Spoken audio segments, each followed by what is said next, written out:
والے کے لیے 2.5 گز زمین کو جنت کے باغوں میں سے ایک باغ بنا دیا جائے گا، اور جب جنت کے باغوں میں سے ایک باغ بنا دیا جائے گا تو وہ تو یہی کہے گا کہ لہد میں عشق رخے شہ کا داغ لے کے چلے، اندھیری رات تھی سوچ، اندھیری رات سنی تھی چراغ لے کے چلے، تیرے غلاموں کا نقش قدم ہے راہ خدا، وہ کیا بہک سکے جو یہ سراغ لے کے چلے۔ یہ ہماری کامیابی ہے، یہ ہماری بنیاد ہے۔ دوسری بات یہ کہ دیکھیے کہ آج اصل میں عقل مندی کی باتیں ہوتی ہیں، حالانکہ وہ عقل مندی نہیں ہے۔ ہم ہمیشہ قرآن کی طرف آئے، حدیث کی طرف آئے، اور جس چیز کو لوگ طاقت کہتے ہیں، قوت کہتے ہیں، آپ کم سے کم اتنا تو سوچیں کہ ہم اگر کسی کو راضی کرنا چاہتے ہیں نا تو اس کی مرضی کے مطابق اپنے آپ کو ڈالتے ہیں۔ کسی کو اگر راضی کرنا ہوتا ہے تو اس کی مرضی کے مطابق بناتے ہیں، فلاں مجھ سے راضی ہو جائے، تو اس کی مرضی کے خلاف جو ہماری عادتیں ہونا ہم اس کو چھوڑ دیتے ہیں۔ کیوں؟ کیونکہ جب ہم کو یقین ہو جاتا ہے کہ اس کے راضی ہونے سے ہی میں کامیاب ہو سکتا ہوں تو آدمی اس کے سانچے میں ڈالتا ہے، اور اس کی مثالیں دنیا میں ہزاروں آپ کو نظر آئے گی۔ جیسے ایک مثال میں آپ کو دیتا ہوں، ایک عورت اگر شوہر کو راضی کرنا چاہتی ہے تو اپنی ماضی کی جو عادتیں ہیں اس کو چھوڑ دیتی ہے نا، یہ اس سے فٹ نہیں ہے، لیکن ایک مثال دے رہا ہوں کہ ایک عورت اگر اپنے شوہر کو راضی کرنا چاہتی ہے تو ماں باپ کے گھر پہ جو عادتیں تھی جس کی وجہ سے شوہر ناراض ہوتا ہے وہ عادتوں کو چھوڑ دیتی۔ کیوں؟ اس نے یہ جان لیا کہ میرا شوہر جس کو راضی کرنا ہے وہ ایسے ہی راضی ہوگا۔ اسی طرح ایک مرد اگر بیوی کو راضی کرنا چاہتا ہے تو اپنی ماضی کی عادتوں کو چھوڑ دیتا ہے، کیونکہ اس کو یقین ہوتا ہے کہ بیوی کی رضا اسی کے اندر ہے۔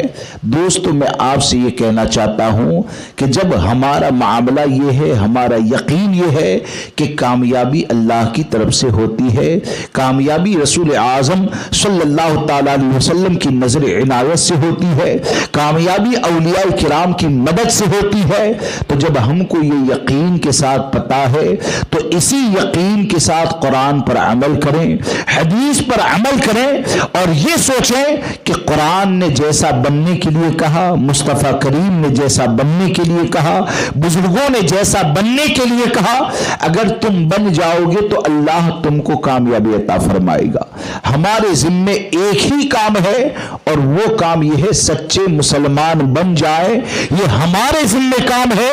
اگر یہ ہم اپنی ذمہ داری کو ادا کریں گے نا تو تختہ کب پلٹ جائے گا پتہ بھی نہیں چلے گا۔ شرط یہ ہے ہم وہ بنے جو قرآن چاہتا ہے، ہم ایسے بنے جو حدیث مصطفیٰ چاہتی ہے، ہم ایسے بنے جو سرکار غریب نواز رضی اللہ تبارک و تعالیٰ چاہتے ہیں، اور 1400 سال کے بزرگوں نے جو چاہا ہے وہ یہی ہے کہ ہم مسلمان ہیں، مسلمان بن کر رہیں، مسلمان بن کر بڑھیں، اور کہیں پر بھی یہ نہ سوچیں کہ بد مذہبوں سے گال میل کرنے میں یا کفر یا نعرہ لگانے میں معاذ اللہ رب العالمین کامیابی پائی جاتی ہے۔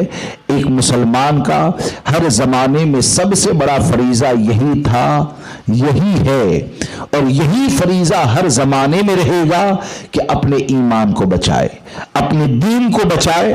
اگر یہ بچ جائے تو اکیلے ہو کر بھی کامیابی ہے، اور اگر یہ نہ رہے تو یقین جانے دنیا میں تمہاری کتنی بھی واہوائی ہو، ناکامی کے علاوہ کچھ بھی نہیں ہے۔ اس لیے سچے پکے سنی مسلمان بنے۔ اللہ تبارک و تعالی مجھے، آپ کو، ہمیں، ہمارے قیامت تک آنے والی نسلوں کو دین اسلام پر مضبوطی سے عمل کرنے کی توفیق عطا فرمائے، اسی پر موت نصیب فرمائے، اور ہم سب کو حق کی حمایت کے لیے حضور غوث اعظم رضی اللہ تبارک و تعالیٰ کی طاقت و قوت کا صدقہ اللہ تبارک و تعالیٰ ہمیں عطا فرمائے۔ اور جتنے مسلمانوں پر ظلم ہوتا ہے اللہ تبارک و تعالیٰ اولیاء احمد آباد بالخصوص حضور سرکار سیدنا شاہ عالم رضی اللہ تبارک و تعالیٰ کے صدقے تمام مسلمانوں کی مدد فرمائے۔ السلام علیکم ورحمۃ اللہ وبرکاتہ۔ سنت ادا کر لیں۔